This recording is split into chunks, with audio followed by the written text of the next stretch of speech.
Lenge number two tamala ne tamdi touch dele nye mingla suna wangjeli ani tringi tamje gilderinti ani to nyusavji jain chumo kanzu poli jachi gi dendur te Toronto sanila gudinangi yotsa ani digi jurim gi thone ngaranzo minake chembo Michael Nybrandt khranyam do nganzo dolen chigi ani tringi dolen ki jurim di inge thoni ma shuchobache.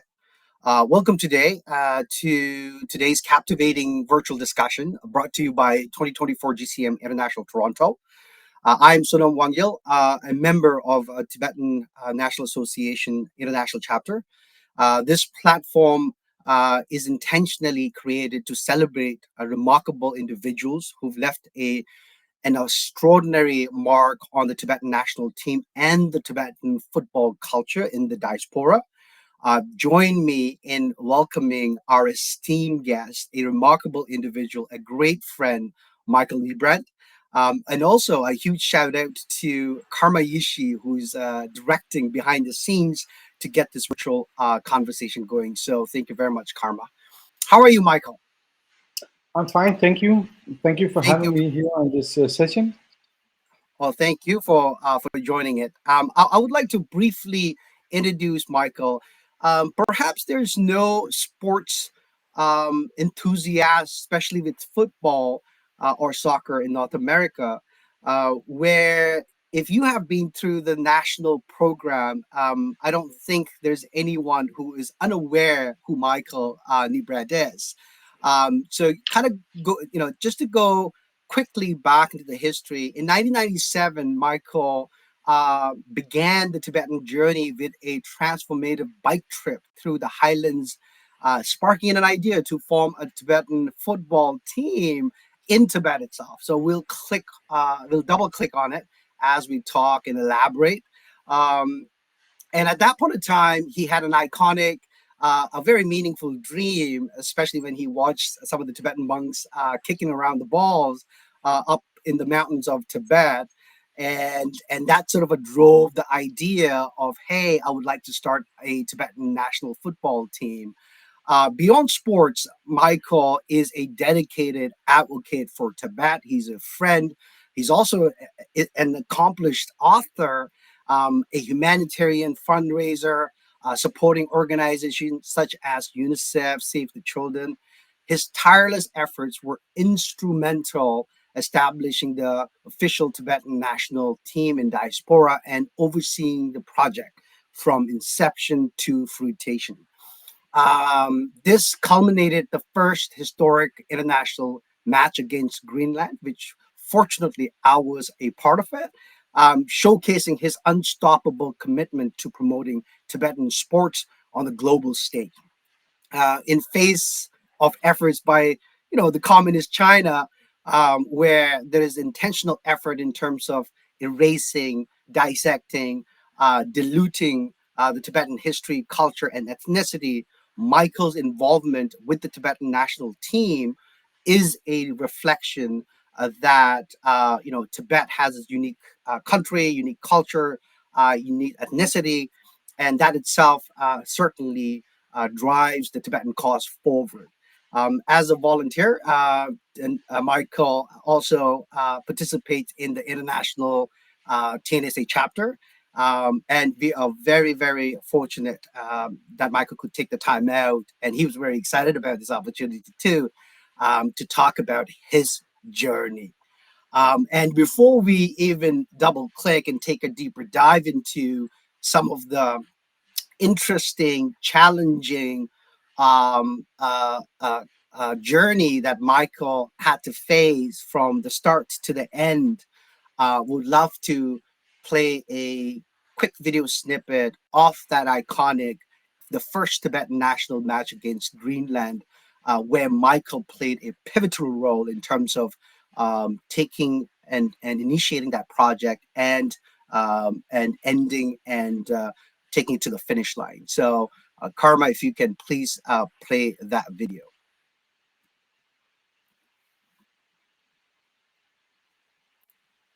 We don't have.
I'm happy, really happy. Happy because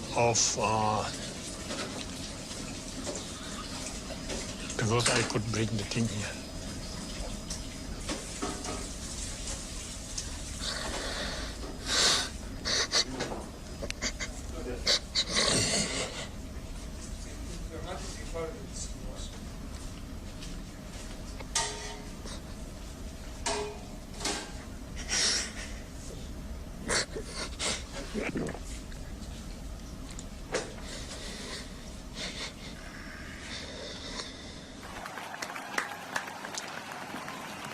It's not just playing football. It's more than that.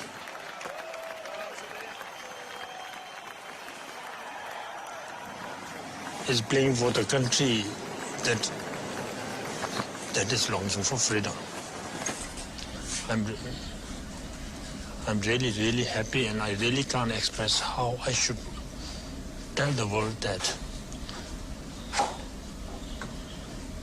we have done it.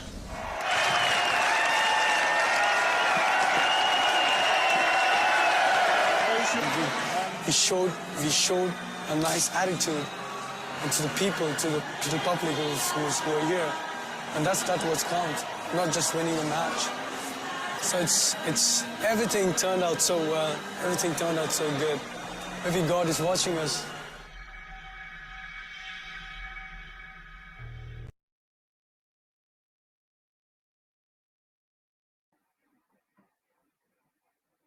Wow, it still gives me goosebumps whenever I watch that.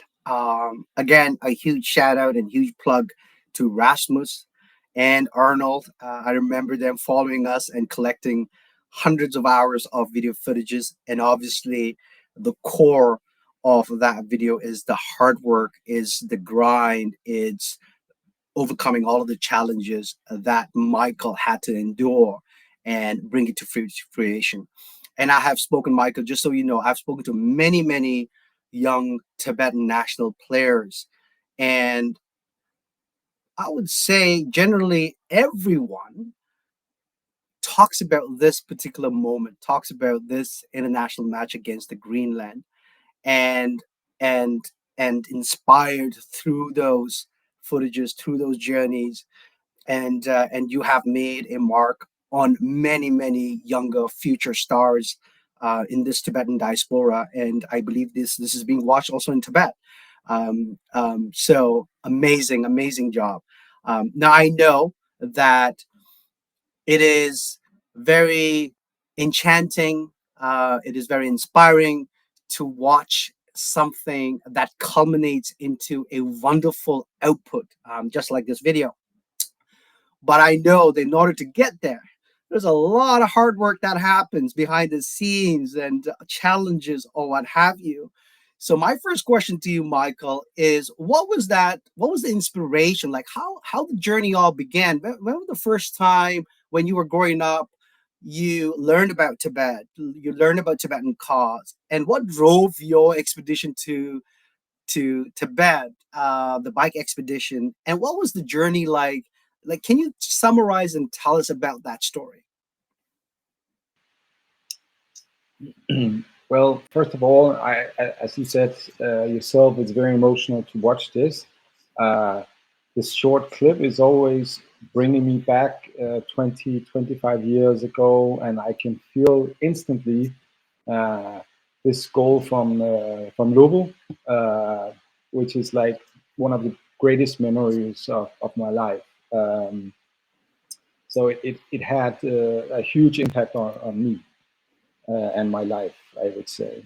Well, I've been spoken about this for many times, and I can't recall. For me, it's very mysterious, but I can't recall the exact dates where I got involved with the Tibetan cause. I remember I went to an exhibition in here in Copenhagen, and I saw some horrific videos. I saw some pictures from Tibet, and but I don't know why I was there. Mm. I can't recall the invitation to this exhibition, but um, I remember from that time on, I got involved with the Danish Tibetan Cultural Society here in Copenhagen, and I started to help them doing, membership, magazines, exhibitions, because I had a background as a graphic designer. So I started to help with the communication and stuff like that. And that was for the first few years of my involvement with the Tibetan cause. That was like on a level that, yeah, you can say that it was more normal to get involved in a case like that. Hmm. But shortly after, I read about a Danish couple who was traveling in Tibet Hmm. um, on a bicycle, and I realized that it was not, at that time, it wasn't legal to travel on your own, but um, for me it was a dream to travel in Tibet on my own, and I started to do a plan with my best friend Thomas, and we Hmm. started to do like research if we could go there and bring our bike. And at one point we were in front of a bike shop, and we saw like a tandem bike, a mountain tandem bike, and we realized that probably nobody had done it past the Himalaya on a tandem bike. So we decided to buy this one and bring with us to Tibet. So that was like the first. That was in 1997. Yeah. Wow. Wow. And what was your, so you got the bike, were you able to secure the visa? Like, how did that process work? And then what happened when you actually got to Tibet? What was your perspective? What was your interaction with the local people? What was the culture like? And some of the challenges you had to endure coming from Tibet to Nepal. I was reading through your comic book, and there are some really interesting details. And through that process, I think there were some vivid dreams. There were some very experiential interaction with the monks or what. Hey, tell us more about that. Mm. Well, we first of all we secured a visa from Denmark to Beijing because we wanted to have some sort of proof uh, when we were there. And we went to Kathmandu. We bought a group tour. We flew into Lhasa, and we were supposed to go overland with the car with the rest of the group. But we split from that group during the night. We assembled the bike, and we just took off and headed towards back to Kathmandu. And then we had in our passport we had this visa, which was actually um, allow us to go to Beijing. So every time we met like a Chinese military post, we just showed them this, and they thought we were going to Beijing or we were coming from Beijing, and they didn't want to bother to have all these problems, I guess. So they just let us go and pass by these military checkpoints. Wow. Um, and as I remember, we spent a lot around 6 to 8 weeks in Tibet, and it was, of course, it was a fantastic journey. We had like a 5 to 6 days in Lhasa. We went to see Patala, Nobulinka, the main sites, and it was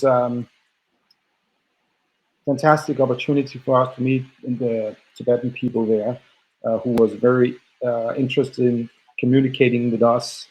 But at one point, we had to go, of course, towards Kathmandu, and the first couple of days it was very exhausted because of the heights, of course, and we didn't have the ability to train in that altitude before we reached Tibet. So it was like Mm. practicing while you were doing it. And I guess when you're 27 years old, you just think that, okay, I can cross the Himalayas on a tandem bike without problems.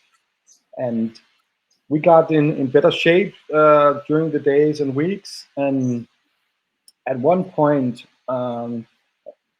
we we had to we had to seek shelter in a monastery because it was such a bad weather, and we tried to find a place where we could stay for 1 or 2 days because we were cold, we were hungry, and we found this ramshackle monastery in the middle of between, I think it's not that far from Shigatse, between Lhasa and Kathmandu.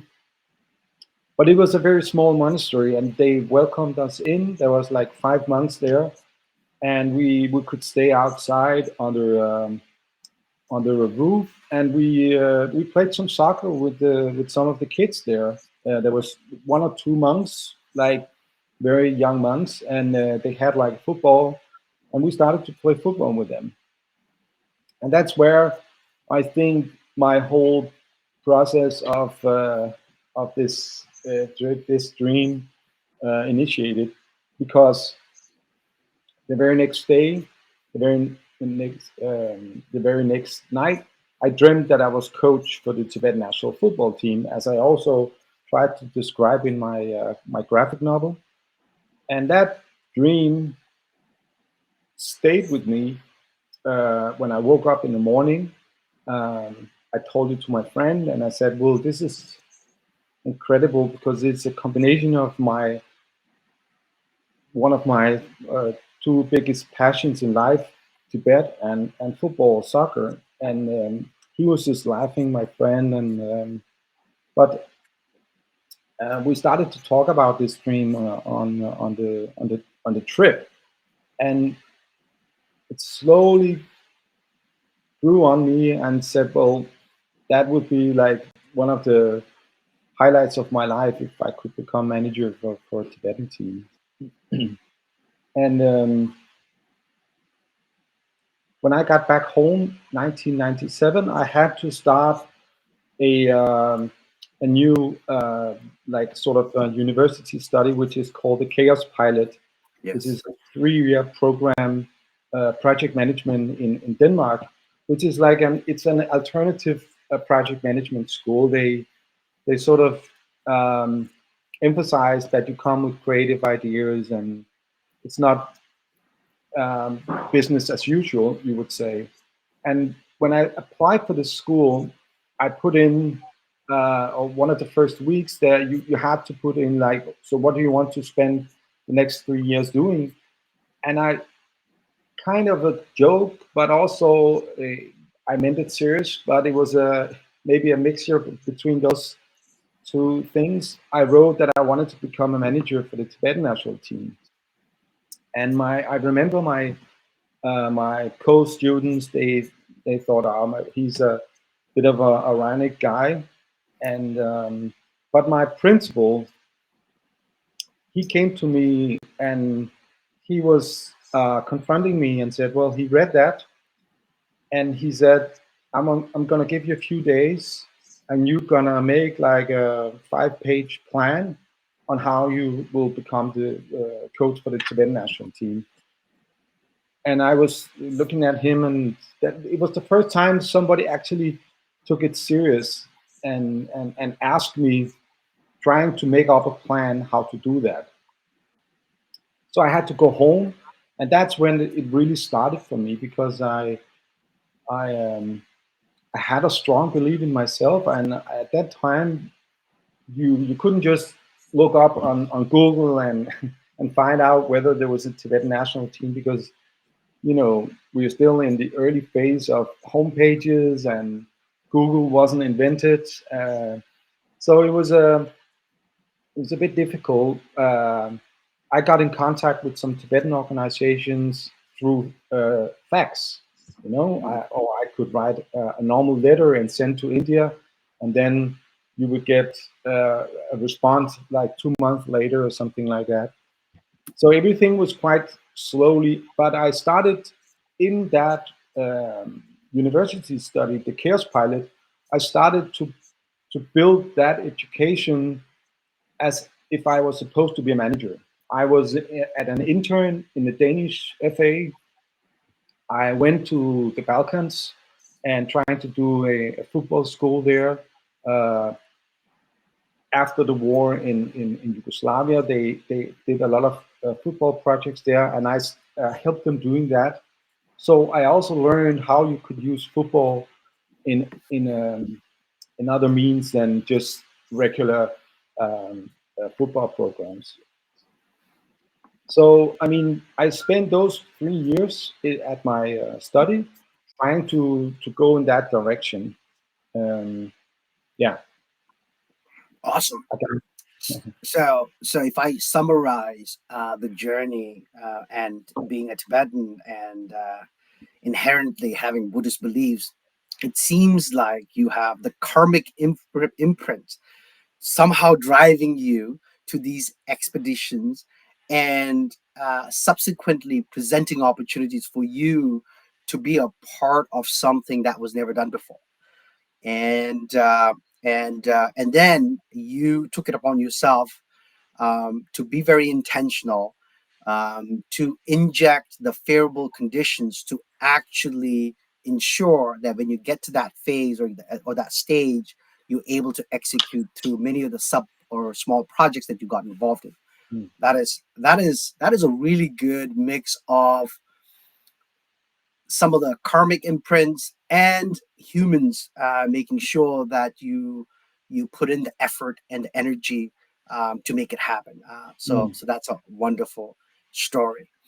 Um, okay, so we talked about how you got involved with Tibet, how this bike expedition occurred, and then through that journey, you had these incredible moments from Lhasa to Nepal, Kathmandu, and you had your dream, and then you went back home, you got involved in a school, and you started putting the plan on a page, you started getting involved with other NGOs or what have you to ensure that you're ready.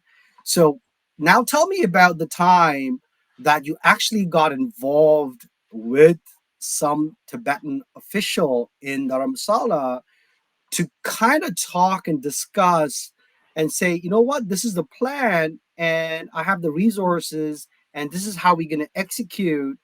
Like, who was the person in the Tibetan diaspora in Dharamsala, and how did that all happen? well, at the end of this 3 year, I had to do like a formal examination in it and at my school. So I had to take the decision. Um, I think it was around year 2000 during the winter, and at that time I wasn't still convinced that I was, becoming a manager for the Tibetan national team. I didn't know so much about Tibetan football at that time. Of course, I was also doing a lot of other stuff at the school. But when I had to take the final decision of what kind of main exam I had to do, there was a good friend of mine. He asked me, Michael, which story do you rather want to tell your grandchildren, that you helped form the Tibetan national team, or the other project I had at my hand? So it was quite at that time it was quite easy for me to take the decision because I was driven by the story and I was not afraid of stepping into this black hole of nothingness. And at that time, I got in contact with the organization in Kathmandu, in Jawalakil, and they had a football team, and I could go there, and I would sort of use that club there in this community in Jawalakil, uh, like like a feasibility study for me to know more about Tibetan football, and then I could go home and then I could go to the exam, and then take it from there. But when I went there, it was I think it was in January 2000.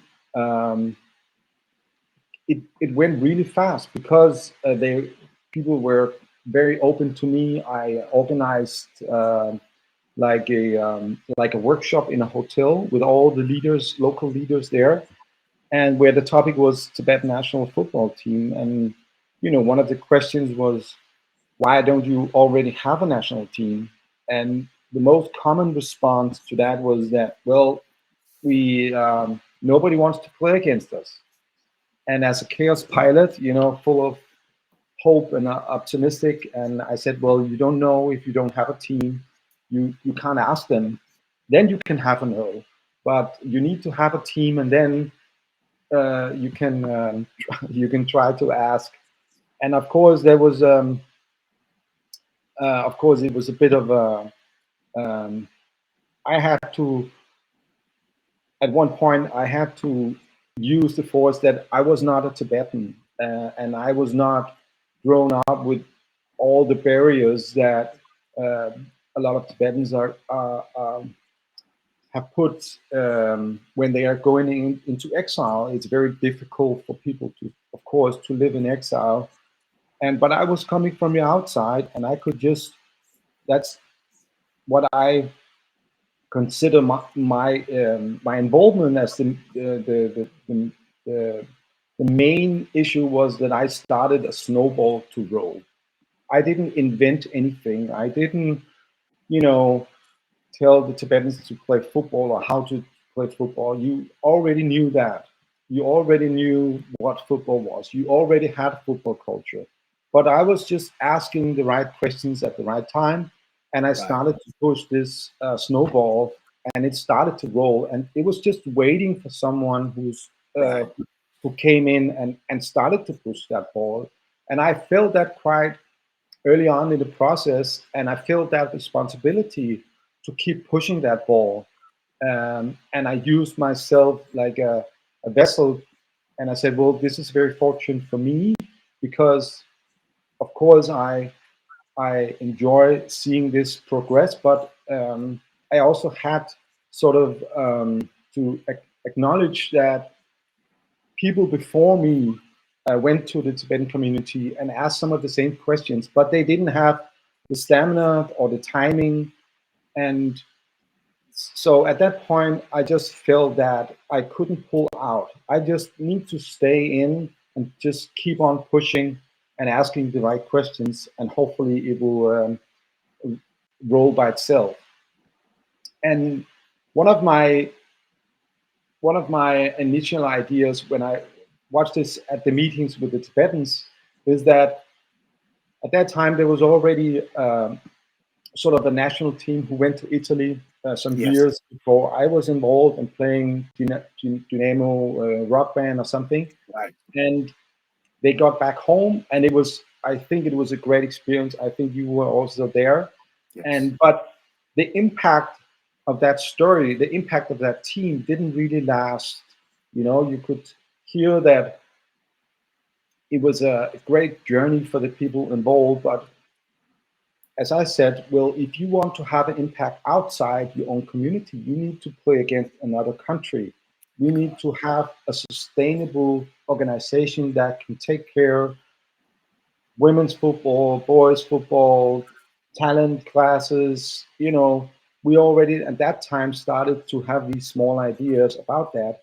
So my initial idea was not to have a national team, but actually to build a sustainable organization that could last for TNSA, that could last for 20, 40, I don't know how many years. And yeah, that was in retrospect, I think that was the best thing we did at that time. We didn't just focus on having a national team. But in Jawalakil, as you know, Tibetan community, the word was out, the rumor was already spreading to Dharamsala, and there was a fine young man, Kamanudup, who was sitting in Dharamsala, and he heard about me that I was traveling around in Tibetan community in Kathmandu, and he got a hold of my email. So one day, I checked my email, and he said, "Mr. Michael, I heard you're traveling around in Tibetan community and asking all these questions about Tibetan football. If you want to hear about Tibetan football, you should come to Dharamsala and speak to me. I'm the number one in Tibetan football." That was basically what he wrote. Right. And I thought I have 2 or 3 weeks more here in Kathmandu. I could take a flight to Dharamsala and have a little talk with Kama, and I could go back home. So I decided to travel to India, and I took the bus from Delhi up to Dharamsala, and I met with the Kamanurup, and I think that was where the destiny was somehow sealed, because it was like to meet my soul Yeah. brother. I don't know. Yeah. We clicked instantly, and Yeah. as he said to me when I walked in that door at his office, he said, "I've been waiting for someone like you to step into that into my office and have the same dream about Tibetan football as I have." So yeah, That's um, awesome. yeah. That's awesome. And a couple of quick follow ups there. Um, again, Kamala, to your point, like again, another remarkable individual who's committed, who doesn't care about the obstacles and challenges. We got to get there and let's do it. It's never about, hey, I'm seeking name and recognition. He wants to get it done. So that's again another karmic print that somehow, like a pioneer, an adventurer like yourself, who's committed to move the Tibetan national team forward, met someone like Ge Kamala, who's looking for that opportunity and who's going to take and go through all of the cultural nuances. I can tell you, Tibetan diaspora, we have a different set of values or what have you. So you needed someone like Kamala to sort of overcome some of the barriers and then take it to the finish line. Mm. Okay, I see. I see the synergy there, definitely. So when you and Kamala met, so then what happened after that? What was the next steps? And what did you have to go back and plan for? Because this is a big endeavor. We never had like a huge, like, 2 months of training session. You had to get a like a professional trainer, and again, Tibetan athlete like myself, we aren't that used to a very professional trainer. We had some challenges. That's okay. But what was your journey like after you met with Get Kamala and you were like, you know what, I think we can get there. And Mm. now I need to organize, go back, get the revenue, get the sponsors, get the jerseys, get the. There's so many things that comes right after. What was that like? Well, first, I remember very clearly. Sometimes it's very difficult to remember what you did last weekend, but what I did in that office with Kama, I almost remember every word we were talking about, Wow. and it went so fast. He picked me up in at the bus station. We went to his office. We had this not very. I remember he was working in this teachers place where you educate teachers, right? Right. And there was lunch there, and but we shared the same vision about Tibetan football, and it was like stepping onto a train that I couldn't stop. Actually, it was not as I said before. I couldn't get off. It was like it's running now, and I need to keep up, and we need to find out how we can make this train go in the right direction. Because I was also very keen to not just as I said before. I don't want to make a national team. I don't want to be a coach of this team and highlight myself, and then go away after 6 months, and then you just left for yourself. I wanted to do something that would benefit the youngsters in the many years to come. And I knew that, of course, when you do something like this, you need to convince people within the culture and, of course, externally. So it was a two-side street we had to walk. So first of all, we had this meeting with Mrs. Jetsun Pema, um, the many year president of TCV, and she was a very powerful woman. And I remember we were sitting in a meeting with 5 or 6 other people, and they were all very conservative. They were all very negative about this idea, um, which was basically we want to create Tibetan National Football Association. We want to start the first national team, and we want to play a match, international match, and then we want to take it from there. But all the men in that room were so negative about this idea, because they basically said, well, you shouldn't emphasize, you shouldn't focus on sports. When you're in school, you should learn, basic math, English. So it was a tough crowd, but luckily, Jetsumpema, she could see the fire in the eyes of Kama and me, and she said, I can sense that something is going on here. And I remember we had a break, a tea break. We were standing outside, we were looking over the local ground in TCV, and she came to me and she said, thank you for the presentation. It's very funny. Do you know that you are the person outside the Tibetan community who knows most about Tibetan football in the whole world? Because I've been, for like 2 months, I've been asking people about football, and I heard so many stories about Tibetan football. Also, um, in the beginning of the 19th, 20th century, and then she said, well, I think that you should take that knowledge and help us forming this national team and a national association. And Carmen was granted some hours away from his work, and we could fix it together. It wasn't like she came with a lot of money or anything. We had to figure that out ourselves. We had to figure out the minutes, the statutes of the association.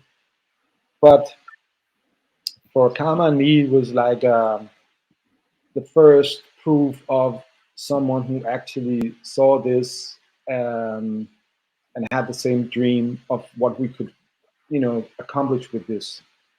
So we basically started just after that meeting. I had to go back home to my school and go to my final exam, despite that I'd rather stay there in India and work. I had to go back home, and I was quite lucky. I don't know whether it was timing, but I went back in April, and I had to go to the exam in May. And at that time, His Holiness Dalai Lama, he visited Denmark, and it was just like 2 weeks before my final exam. I went to this hotel where he stayed, and I tried to get in touch with his right hand there, and said, well, I'm helping forming this national team. I had this makeup of a Tibetan shirt I made from a Barcelona shirt, and I had a football. I brought a football with me, and there was a press conference with His Holiness.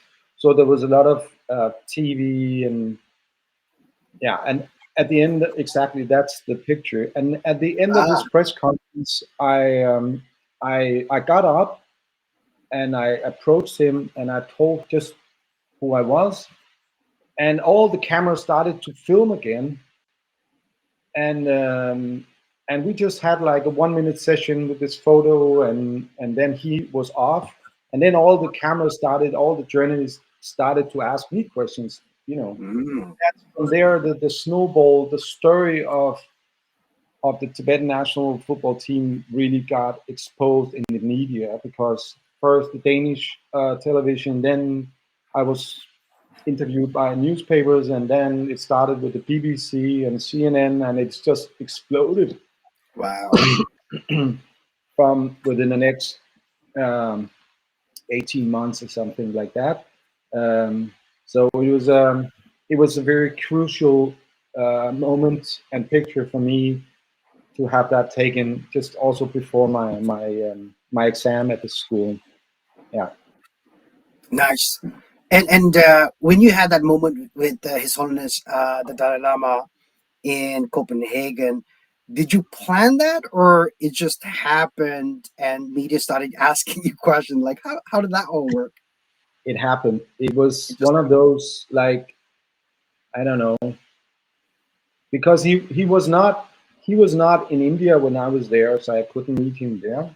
right. But he was touring around Europe, and he came to Denmark, and it was just, you know, it became like the big story when he was there, and suddenly there's a Dane doing the national team, and yeah, it was, and that actually was, uh, that story uh, was, it kickstarted the whole process of actually getting the financial situation in order to raise money for the team. Right. It started with that photo because everywhere I started to go and talk with people, they saw this, they heard about it in the radio and read about it in the newspaper. So it was very, I learned that quite fast, that in order, instead of calling and starting from scratch, it was easier for me to have an article in a newspaper, and then, you know, you could talk with business from there. Um, yeah, I learned that quite fast. And again, in the Tibetan culture and our Buddhist values is that motivation is the key. So it seems like with your sincere motivation, things started happening organically, and you started to get a lot of traction, and Mm, media started amplifying some of the story and the concept and the project that you intended to roll out. Okay, so these are all great positive meritorious activity that was happening. So so tell me about a moment where then you were taking to the next level. Now you had to get the money, you had to get Hummel's sponsor because I'm wearing his t-shirt today. I usually do that on special occasions, by the way. mm, Um, and to your point, to sustain this organization instead of one hit wonder, right? To really sustain it going forward, to fund it, to organize it, and to your point, this is the legacy. Like Karma, who is facilitating the meeting today, myself, many other younger generations who are involved with the Tibetan national football team in the past or currently, or the younger generation. This is the legacy that we are enjoying because you and Ge Kamala and Ge Kesala, like individuals, had to go through the hardships, go through the grind to make something meaningful so that we can build on that foundation and continue the good work. So mm. so thank you very much for that. So tell me about now, like now you've gotten the resources, you're talking to folks or what have you, and how does this now project being realized, like your conversation with Greenland, your Mm. conversation with the coach Jens, the 1 month or 1 month practice camp in Dharamsala, the funds. What was that like? But first of all, I think we already in, um, when I got back to, um, before I got back to Denmark with my exam, I went back to Kathmandu because my flight was from Kathmandu to Denmark, and I was sitting there at a Tibetan family, and I was sitting on a rooftop, and I was talking with a Tibetan guy, a local guy, and we was just mingling around with, okay, now we need to find a national team who is willing to play against us, and we knew that we couldn't play a team which was already in FIFA because they are not allowed to play teams outside, and it would create a lot of problems for them. And then suddenly he just said, "What about this island out there?" You know, and I didn't know exactly what he was talking about. And then in the end, it came out with Greenland, and it was such clear moment for me, because if you take the word Tibet, Greenland, and football in the same sentence, it's, and I realized that, the coming 2 years, it, people couldn't, there was something, it sparkled something in people's brain. They couldn't, Tibet, football, and Greenland, it was not three words you normally put in a sentence together.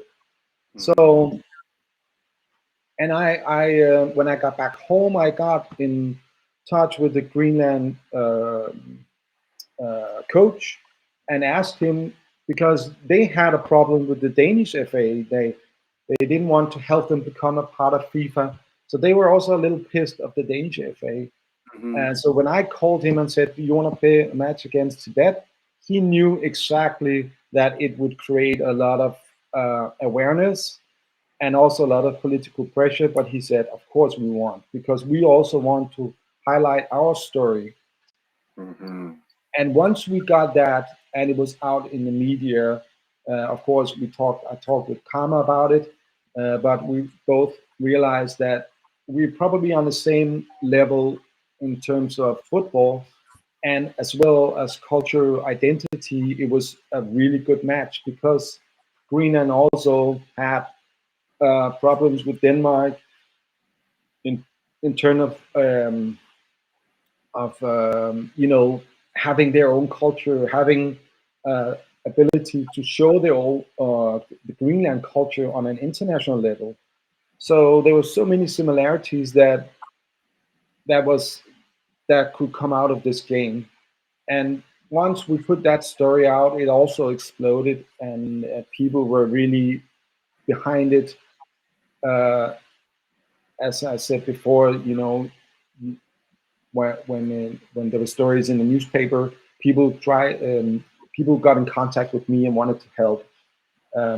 So we had like a year from when I got back to Denmark, because Greenland in 2001 they had to go to the Arctic Games, and they had to come to Denmark and prepare for that. So it was, and we knew that we couldn't organize the match within 1 or 2 months, so we needed to have this year. And we started to, first of all, we started to gather money for the team, because at that time Karma wanted to bring the team that already went to Italy, and I think that was the first sort of a conflict we had, because I wanted to emphasize that this should be a national team for everybody, and everybody should have the ability to play and show what they can do and go into the team. But I also realized that we had a short time, so we just invited the players who went to Italy, raised funds that we could meet in Kathmandu. I think it was in January, and I think that was a at that point we realized that we needed to organize a tournament, because I think there were like 8 players out of 16 who showed up, and it wasn't all the players who was in that shape as you, and we needed to sort of start over again. And Mhm. we had to very fast to organize a tournament. I think it was in March or in April, because we need to, of course, add that process with the visa to the Danish authorities. Yeah, so we, after the Kathmandu assemble, we had a tournament with 8 teams, I think, in Dehradun. Mhm. And beyond, based on that tournament, we selected a team of around 20 players, and unfortunately, not all could have their visa. Right. And I think we were only 11 players who got to Denmark from that group, and we had to find players from other parts of Europe who could come and join the team there. But during that year, I spent a lot of time um, trying to find a stadium, trying to find a location where we could sleep, finding financial support. I had this meeting with this company, Hummel, the jersey you're wearing now, and That was a Danish, very charismatic business owner called Christian, and he was a Buddhist himself. So for him, it was really a pet project. He wanted to support the Tibet national team, and he quite fast made sure that we had this national jersey, and also it was produced so we could sell it and earn some money from it. So that went really fast. It was a fast process of a contract negotiation. We made a 5-year contract with Hummel. They made designs for home and away game and jerseys as well, tracksuits.